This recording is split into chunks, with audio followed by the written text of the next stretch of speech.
Welcome, this is Khalid Shabazz and you're watching Gawah News. The standoff between India and China over border encroachment continues, even as the two neighboring nations have clarified and claimed that everything is under control, and that an agreement has been reached at both sides to ameliorate the border situation. Tensions between India and China have raged for nearly a month now regarding the line of actual control. According to reports, Chinese forces have occupied parts of the Ladakh territory. The government of India has neither clarified nor denied. According to former Congress President Rahul Gandhi, China did a Kargil on Ladakh. AIMIM President and Member of Parliament from Hyderabad, Barrister Assuddin Owaisi, has questioned the government and asked it to apprise the people of developments with Chinese soldiers at the border. There is uncertainty over the government's denial of Chinese intrusion, as China has deceived India in the past in 1962. 58 years later, it has been trying to repeat that history and has fortified its military presence and infrastructure in Ladakh by building bunkers and other infrastructure.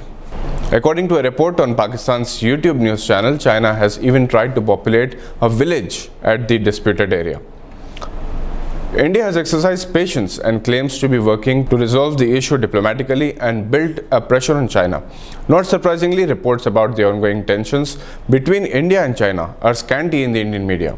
Both countries have indulged in higher-level Major General dialogues, which are said to be successful so far. However, there are no reports that China is willing to retract its troops from the Finger Four of Pangso. Pangso is a lake whose borders look like the fingers of a hand. India claims this as its own territory, and so does China. Last month, there were reports of scuffles between India and China. There were some reports on social media that Chinese soldiers tied and beat up Indian soldiers in the territory. However, no claims have been verified. Galwan is a strategically significant part of the Ladakh for India, where Chinese soldiers have forcibly entered and are constructing the structures. This is the extreme border of India. While India looks forward to amicably resolve the dispute with its diplomatic interventions, situation in Pangso and Galwan may not be the same again.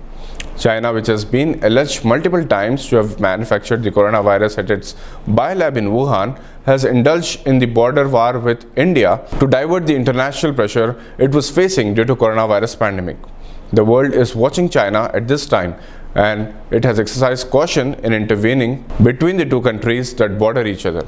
To assuage the tensions between India and Pakistan, particularly around the Kashmir issue, India has always avoided third parties to resolve the issue.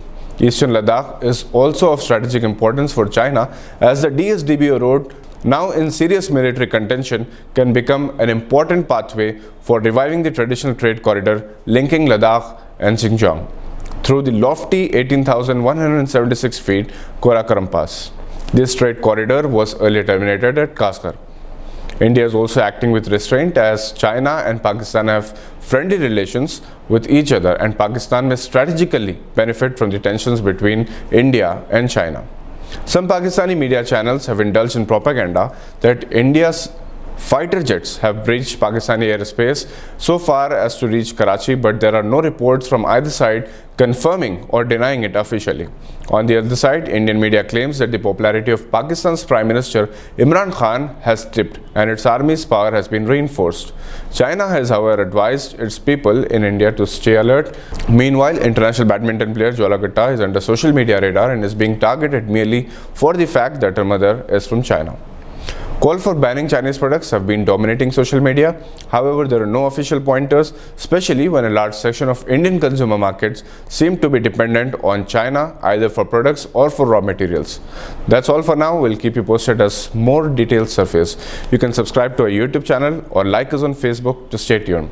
This is Khalid Shabazz for Gawah News. Thank you for watching.